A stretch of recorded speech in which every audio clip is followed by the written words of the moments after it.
the Joe Rogan Experience. No, well, you get compared to him a lot. And in one way I really saw that comparison was your brilliant coverage of the financial crisis and what was the mechanisms behind the scene of the financial crisis. And that I became a really big fan of your work reading that, because I think you covered that as well, if not better than anybody. Oh, well, thanks. Yeah, I mean, so I knew nothing about I couldn't even balance my checkbook when they assigned me to that story. And I had to start basically from square one. And I was calling people and saying things like, can you tell me something about something that I'll understand? You know, I was cold calling investment banks and literally saying that. And I finally got a guy to have lunch with me. And he said, your problem is that you're trying to understand this as an economic story. Once you look at it as a crime story, you'll get it. And from that point forward, I felt like I started to understand the whole mechanism, the subprime mortgage scam. It really was a scam. It's really just a massive corporatized version of like selling oregano as weed. Basically, they took stuff that these incredibly worthless, highly risky mortgage loans, right? You know, they would give out loans to everybody with a pulse. You know, whether you had a job or not, whether you were a citizen or not, didn't matter. Important thing was to get the loan, immediately sell it off, chop it up, turn it into securities, and then they used this highly advanced sort of mathematical trick to turn all that sort of mortgage hamburger into AAA rated securities. So you'd have like a junk rated mortgage, like the riskiest loan in existence, something that was so toxic that companies like Countrywide wouldn't want to hold on to it for more than a week because they were afraid the stuff would blow up. And then they would sell it off to like a pension fund or an insurance company in the form of a AAA rated security, which is as safe as a U.S. Treasury bond. So it was a scam. Again, the metaphor of baby powder, taking baby powder and selling it as Coke or whatever. That's exactly what it was. They just took worthless shit and sold it as something that was gold.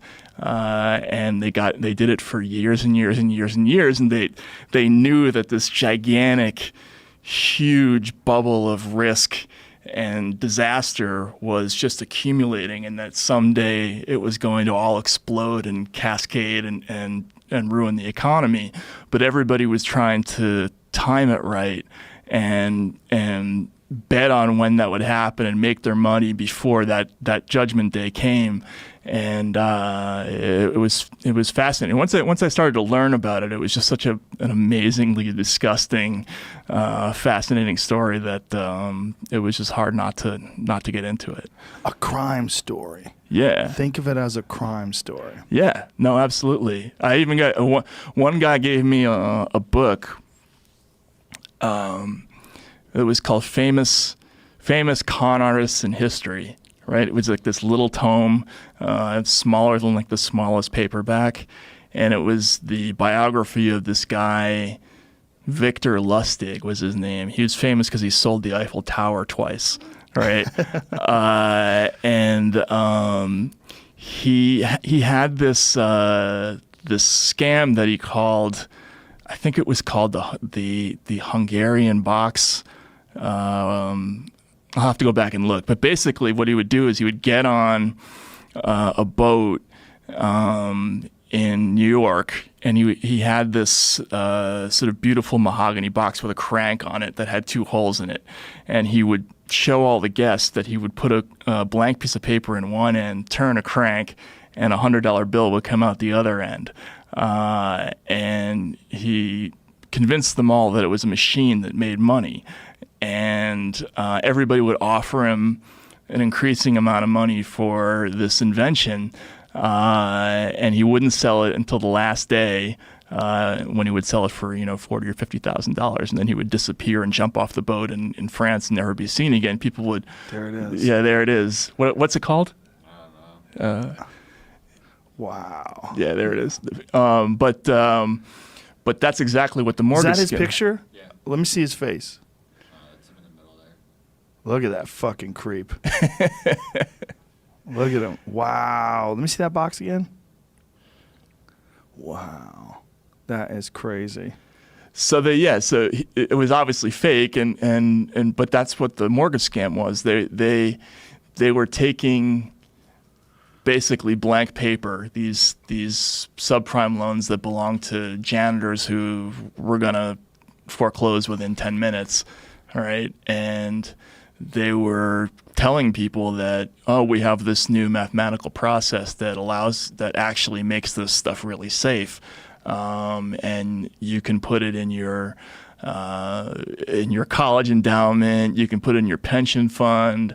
And so all these people, whose retirement monies were based on securities, were buying all this shit that they thought was AAA rated, and that's how they woke up, in 2008, 2009, and they found their 401ks were wiped out by 40% or whatever it was. It's my neighbor. Really? Did that happen to him? My neighbor bought this plot of land and had this dream to build his dream house. And he would go by the plot of land, and he was always cleaning it up and getting ready, and I was talking to him, and then, boom, 2008 happened.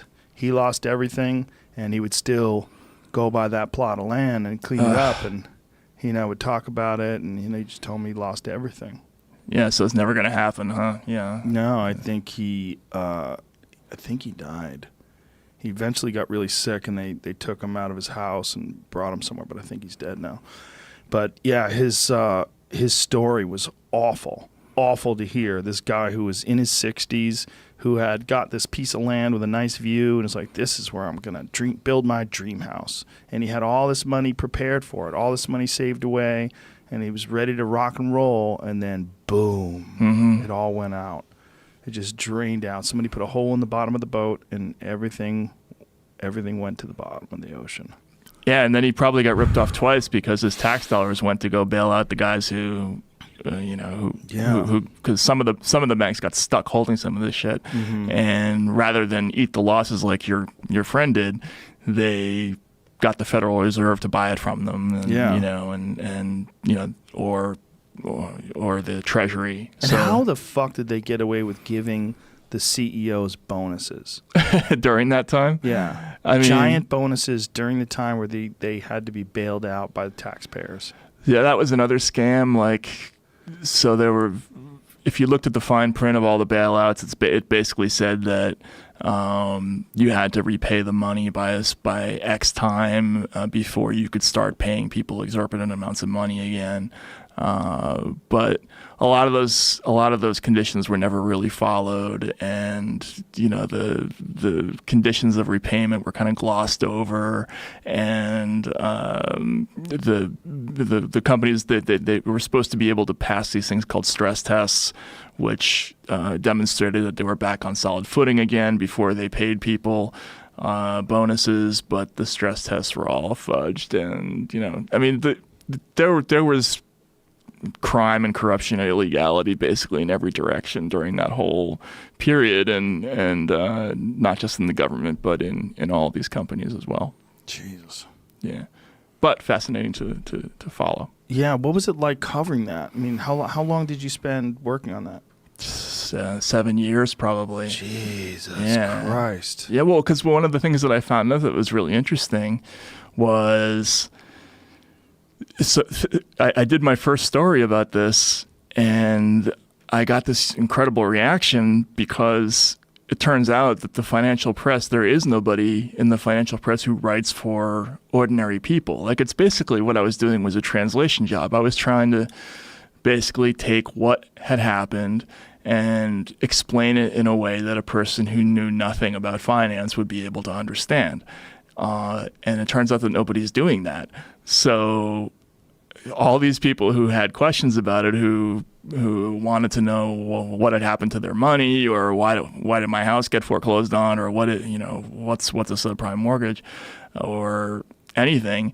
There was nobody else doing that work, so I had lots of it to do, and it was really interesting, and I just kept doing it. Wow, that had to be depressing. Yeah. Oh, yeah. Of course. I mean, most investigative reporting is depressing. But particularly that, because a lot of it was old people that oh went my under. God, old people, minorities. I mean, I did one story about a bank in Maryland. Well, it's a national bank. It's a bank that I wouldn't be surprised that.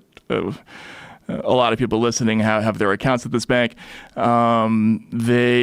had to pay a settlement to the government because they were intentionally targeting elderly black people to sell subprime mortgages to, and they called them mud people. And there were all these like toxic emails going back and forth about how stupid they were and how they'll buy anything, et cetera, et cetera. In the emails, they called them mud people? Yeah. And so they had to pay a settlement to the government. But the racial component of that crash was something that I didn't really clue into until late, but that was a big part of it too. It was, a lot of it involved these mortgage lenders going into particularly like lower middle class black neighborhoods and knocking on doors where there'd be like an elderly person at home and saying, hey, would you like to refi your mortgage? And you'll have a little bit of extra spending money this month, right? And the person won't know anything about finance, and they'll sign this refinance deal that allows them to save a little bit of money each month, not knowing that they had just converted their fixed mortgage into a floating mortgage, and that as soon as the interest rates changed, you'd have people who went from paying $900 a month to paying $7,000 a month, right? And suddenly they're out in the street, and the company that sold them the loan is long gone by then. They're not holding it.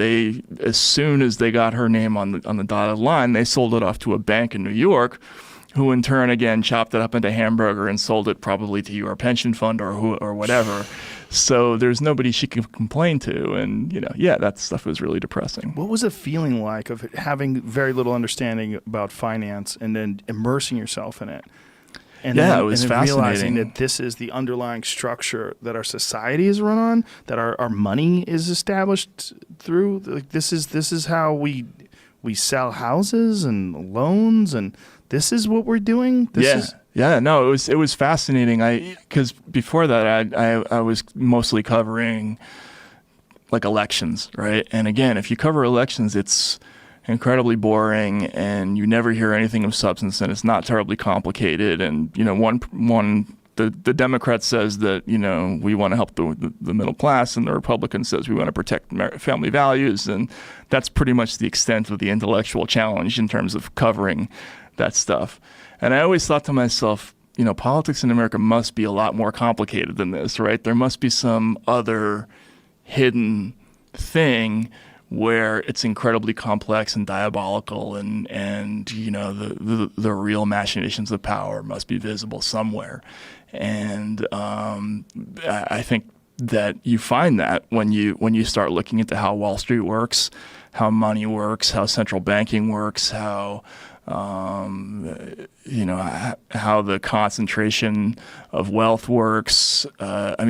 Basically, the subprime scheme was an effort to pull the remaining savings out of the population, right? It just wasn't, in the old days, investment banks made their money by lending money to companies who would build factories, and they would make stuff and sell it around the world, and everybody would make money, and even the population would benefit from it.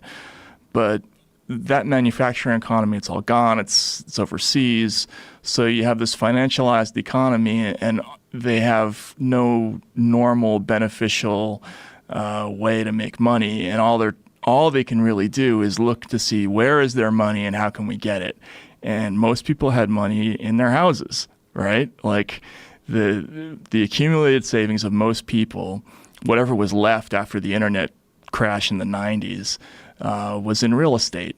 And this was the scam by which they took the wealth that was left in the pockets of ordinary people and transferred it to 9 people in Manhattan, basically. I mean, that's why you have, when we talk about wealth inequality now, right, it being a huge factor that the top the top 1% of the population owns 90% of the wealth in the country, or whatever it is.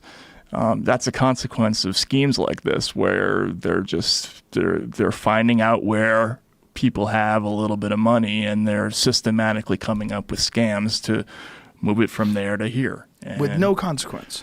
No, with no consequence. And that was the other part of the story that I ended up having to cover later, which was, the last time they tried something like this, like during the S&L crisis, which was also sort of a giant fraud scheme also that involved real estate lending, and but the government after that actually indicted 1,800 people. They put 800 people in jail. They put a lot of serious influential people on the dock after that. Nobody went to jail after this stuff, and people think that, well, they didn't do anything that was technically illegal. No, bullshit. There was lots of stuff that was brazenly criminally illegal. I mean, they committed fraud on a broad scale, but some of these companies were into the things that were even worse than that. I mean, you take HSBC. HSBC admitted to laundering $850 million for a pair of Central and South American drug cartels, including the Sinaloa cartel, right, which is suspected in thousands of murders. They admitted to this activity. They agreed to a deferred prosecution agreement with the government, where nobody did a day in jail. No individual had to pull out a dime out of their own pockets to pay. The shareholders ponied up $1.9 million, but some of that was tax deductible, which means we paid some of that fine. And the only real punishment with any teeth is that some of the executives had to partially defer their bonuses for 5 years.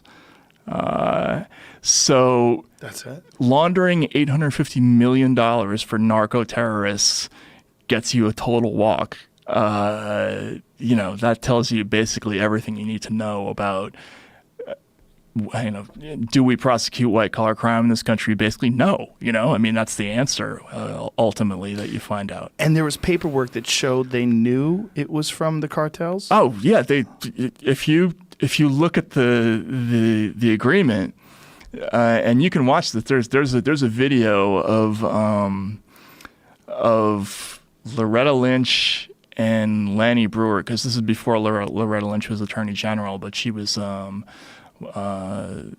basically the head of this deal. They talked about the fact that the HSBC branches, because most of this was done in Mexico, HMEX, which was the subsidiary company, they had special teller windows built to fit cash boxes that the drug cartels were bringing into the bank.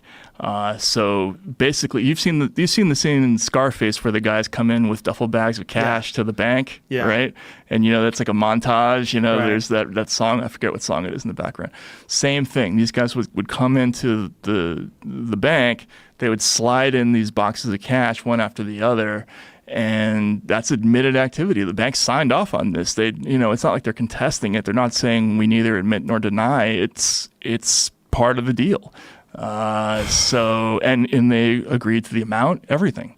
So, it was a $1.9 billion settlement, but it's not like it came out of the pockets of the people who did it, and it's not like any of the people who did it are in jail. It's just a thing that happened, and that's 5 weeks of profit for the bank. So what the fuck? They don't care, right? Did you see the documentary, An Inside Job? Yeah. We covered a lot of the same territory, definitely. Yeah. That was a sobering documentary where they're talking to the very people that caused the financial crisis, and realizing that these people were economics professors that eventually got these jobs really lucrative jobs with banks, and how they finagled this system and made it so it looked like these things were appropriate? Yeah, no, I talked to some of the things that they invented that made the crash possible sounded like good ideas. Like they came up with this thing called the credit default swap, right? And I won't bore you with what that is exactly, but basically it's a kind of insurance where it's basically a bet. It's hard to explain, but it's a way of quasi-insuring a product without having to pony up a lot of money, and it's called a derivative, right? And these instruments are completely unregulated. How can I put this? A credit default swap is like you and I betting on whether or not a third person's house is going to burn in a fire, right? Like the old school insurance said that it had to be your house in order for you to get insurance on it. This new form of quasi-insurance said that two totally disinterested parties could have an interest in a third thing that happens. So it's basically gambling, on the one hand, it allowed people to create a whole lot of capital, which allowed them to lend more money, which theoretically allowed people to buy more houses. But in reality, it just created the system where all these people had bets that were back and forth on all these properties. So that's one of the reasons why when the crash happened, when all those mortgages started to fail, it wasn't just the failures of those properties. It was all these people who were betting on whether or not these people could pay their mortgages. They started to lose money, and then there were people who had bets on that who started to lose money, and it's like this cascading whirlpool of shit that happened. And again, it started out as an idea to just create more money to lend, and it turned into this nightmare mechanical scenario that created losses in this almost apocalyptic fashion, and a lot of them had no idea that was going to be the eventuality. Wow. Yeah, it's crazy. It was definitely crazy stuff. As a person who didn't really follow finance before, how much has that affected your life now, like the way you look at things? I definitely pay a lot more attention to the fine print when I enter into any financial contract. I think about where I do my banking, but the reality is you just don't have a whole lot of choice in this country anyway. I mean, it's like everything else. There's only a few companies left. So almost every bank that's out there where you can have a bank account and a mortgage is a bank that I've written about some massive scandal before. So that's a problem. But I worry about it all the time. I mean, I have friends in finance who call me and they tell me that that things are incredibly unsafe and that this, that, and the other could happen. And so I have an anxiety level about things that I never had before. But apart from that, yeah, I mean, that's a natural consequence of having to spend 7 years looking at all these horror stories. That's crazy. It's crazy you spent that much time on it. Do you see any other bubbles coming up? Yeah, people talk about that all the time. There's a lot of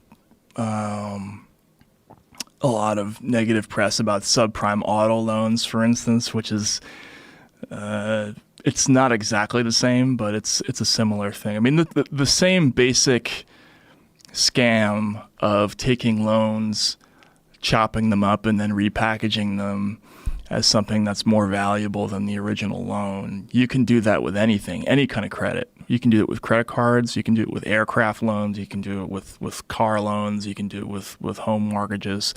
And so the mechanism of taking things that are toxic and risky and making them look like AAA is still part of the economy, and it's everywhere. the plus side of that is that there's more credit available. Almost anybody can get a credit card, or even if you've had screwed up credit, you can get a car. There's. So does this put us on this like endless cycle of build up, bubble, collapse, build up, bubble, collapse, rebounding, collapse again? Absolutely. I mean, I think that's why you have to be nervous about the skyrocketing stock exchange. Because I'm terrified. Yeah, I mean, you should be, right? Are you heavily invested? Oh, yeah, I've got some in there. I just did when the whole when Trump was saying the economy's never been better. Look at the stock market's killing it. All these, and then it'll have a bad day, and you're like, right. Well, okay, I thought we were doing great. Like, what's going on with this bad day? Can you not control these bad days? Right. Like, what's happening here? Right. If you're in control of the good days, you're also in control of the bad days, right? Yeah, of course. It seems super suspicious. Yeah, and in the old days, you'd have a lot of confidence that, well, the stock market always eventually goes up. So yeah, there's going to be bad days, but it'll go back right. up. But the problem is the underlying economy in America just isn't all that hot. Like what do we really make in this country? Where's the floor, right? Like we have some industries that sort of perform well, but if periodically we go through these bubbles that are based on nothing more than enthusiasm.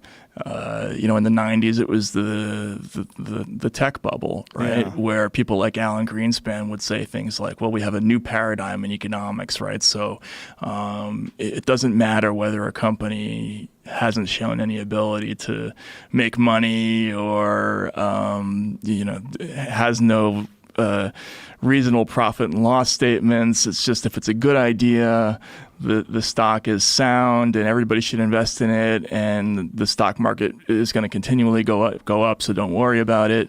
Of course, that doesn't happen. It blows up. Everybody loses their shirt. But what do? The Fed lowers interest rates, basically allows Wall Street to recapitalize, drink itself sober, and they plunge into the next madness, which is mortgages. And once again, you have Alan Greenspan saying, hey, real estate is a great bet. It's going to continually ascend. People should use their homes as ATM machines. You should consider refinancing your house so that you can get a little bit of extra cash. And this was actually the message they sent to America. And it creates this artificial mania where the economy is stoked artificially to gigantic dimensions, but it's not based on anything. And so when it crashes, when you finally get, like any Ponzi scheme, it depends on more new investors coming in than old investors leaving, right? So there's always going to be that moment when suddenly we don't have as many new ones as old ones, and the instant that happens, it all goes kaboom, right? And that's what happened with the subprime market. There was a moment in time where they just couldn't keep it going anymore. They couldn't find any more new suckers to get to sell mortgages to, and the mania ended, and it all went splat. And then it was amplified by the fact that we have this system now of people betting on credit that is legal, which creates more losses out of thin air. So yeah, I'm terrified every time I see the stock market go up. What's it based on? Is it based on our economy actually doing well? I don't know. I don't think so. I'm sorry. I look like I'm scaring you a little bit. You definitely are scaring me, but I think that's good. I think I need to be scared. I tend to take these things and just, I have financial advisors. I let them handle money. Right. When I hear things like this, I just go, oh, Jesus. Well, I get terrified when I hear about really smart people getting scammed. Mm-hmm. Like yesterday we were talking about Theranos. Do you know that blood testing company that turned out to be total horseshit? No, I didn't hear about this. Oh, it's a great story. It's a story of one of those things where you find someone who you hope exists and you build them up. There was this woman, she looked like Steve Jobs. She wore a black turtleneck in every photo, and she was the richest ever self-made woman. She was worth $4 billion. She had built this company called Theranos right out of college. She was like 19 when she started the company. It was a blood testing company that just required a small prick of your blood to do complicated blood analysis for diseases and things along those lines. Turns out it didn't work at all. And they faked a bunch of shit, and there was widespread fraud. A lot of people got their blood tested. It turned out to be, they were at risk for all these diseases. And Warren Buffett invested $100 million, I think 125.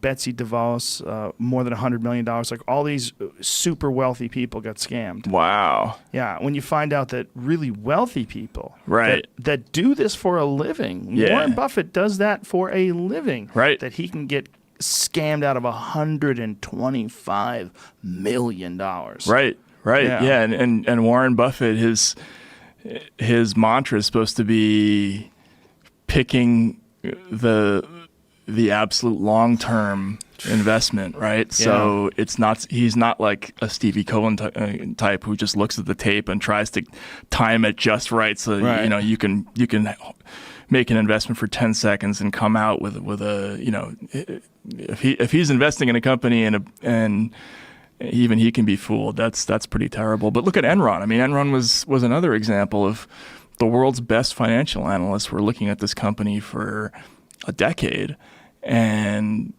the results were completely ridiculous. Like, it should have been obvious to any layperson that these profit numbers couldn't possibly be real, and it wasn't until one of those guys, I think it was Jim Chanos, who was sort of a famous short seller, sort of said, "Hey, wait a minute, there's something up here."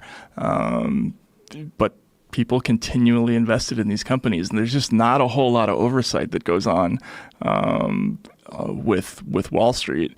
And I think that's a major lesson of the last 20 years is that there's just not a lot of eyes on crime in this area. Another example is I'm sorry, who's the guy who scammed all the rich people? Bernie Madoff. Bernie Madoff. Yeah, I was going to bring him up. He's the most egregious example, right? Yeah. I mean, there are other people who did similar things, but this guy didn't even make investments. Right. You know what I mean? Like he was literally just sort of taking money, and when someone cashed out, he would it was like who's that little girl? Lil Tay. Lil Tay. Yeah, exactly. He was just like throwing. He had a big pile of cash, and he would take some in and throw some out. But if the SEC had at any time just looked at his books and said, "What are you invested in?" It all would have, that whole house of cards would have fallen. And he didn't invest in anything? No, and he wasn't making trades. He wasn't doing anything, And there are a bunch of stories like this. There's a great book called The Octopus, which is about somebody who did a Madoff-like scam, another hedge fund, where same thing. They weren't really making trades. They were just sort of creating phony profit and loss statements and creating records that look like trades that they could tell their investors about, but they weren't actually doing anything. So if any expert at any time had just poked their nose into this person's books, they would have seen it in 10 seconds. That's the amazing thing about this. Not to get back to my drug dealing book, but this is one of the things that he says, which is that you can be in a poor black neighborhood, and a couple of kids will be on a cell phone talking about selling $10 worth of weed, and they'll be picked up by cops, within 20 minutes or something like that. Meanwhile, somebody like Bernie Madoff can commit $100 million frauds year after year after year and not even take any effort to try to cover it up all that well and get away with it. Well, Bernie's big crime was that he ripped off rich people. Yeah, absolutely. If he had done the exact same thing to poor people, what he did was it was just too easy to call what he did a crime versus what you were talking about with these financial institutions. Right. And the loans. Yeah. If he had laundered it through a slightly more legitimate process, he would have gotten out fine. But one of the things that a lot of these guys, these scam artists, get into it thinking that they're actually going to be real hedge funds, and that they have some stock picking system that's actually going to make all their clients money. And one of the things they find out is that A, they suck, they're not outperforming the market, and they're not that smart.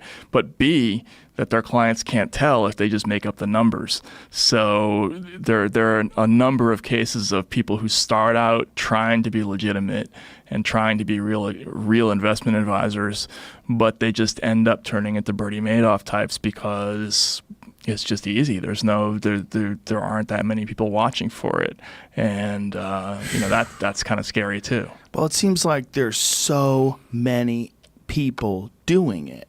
How could there be enough people watching it? When you think about how many investment firms there are and how many different people that are involved in trading, how could anybody be watching all of it? Right. Yeah. No. Even so, even if you take that into consideration, then the number of eyes that are on this world is ridiculously low. Like take AIG. All right. AIG was one of the world's largest companies that, before it crashed, it had like 180,000 employees. It took advantage of this weird loophole that allows financial companies to essentially choose their own regulator. So because AIG had a thrift or a savings and loan, that's basically the same thing, they chose to be regulated by the OTS, which is the Office of Thrift Supervision, which is this tiny, tiny little office in Washington that oversees basically savings and loan operations. And in the OTS, this is actually true, they had exactly one insurance expert on staff. So essentially, what the world's largest insurance company was being regulated by a government office that only had one person who really understood insurance, and even that person wouldn't have understood the part of the company that blew up, which was essentially an investment bank within the insurance company that was creating these sort of highly advanced sort of derivative operations that they just would not have been able to understand that stuff. So the government just does not place a lot of resources into, keeping an eye on even the most basic things. And when you compare that to law enforcement in other areas, is how many people do we have, worrying about bank robberies in this country or drugs, right? Or, how many people are being watched because they're marijuana dealers in other states? I mean, it dwarfs the number of people who are watching for economic crimes. Fuck. Yeah. One person. Yeah. I just love the name of it. Office of Thrift Supervision. Yeah, exactly. That's I'm not even sure it exists anymore. I think it was merged into some other, because there used to be the OCC, the Officer of the Comptroller of the Currency, and I think they created a new regulator out of all that after the crash. But yeah, AIG chose its regulator, and its regulator, was totally overmatched. Couldn't understand shit. And that's one of the reasons why the company blew up. The company also blew up because it was run by insurance people who didn't understand. AIG was basically Wall Street's bookie. All these people were betting, all these investment banks were betting on whether or not mortgages were going to fail or not. And AIG was selling the product that they could use to make those bets. Essentially, they were taking on insurance on packets of mortgages. So if they exploded, you would get a payout, right? It's like buying an insurance policy on your neighbor's house. If it goes up in flames, you get paid.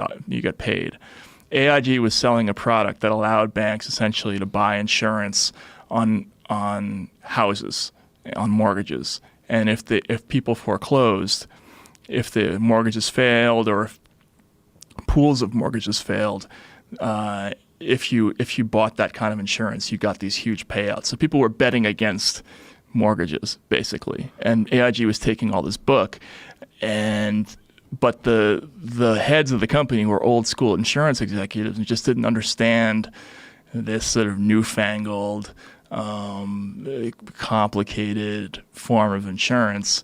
And so they would look at the numbers that they were being given, and even they didn't get it. They didn't understand how exposed they were. And so when all the bets started going the wrong way, suddenly they're being asked to pay out billions of dollars, and they're like, well, wait, where is this coming from? So even the companies were kind of clueless about the shit that was going on, it turns out. Jesus.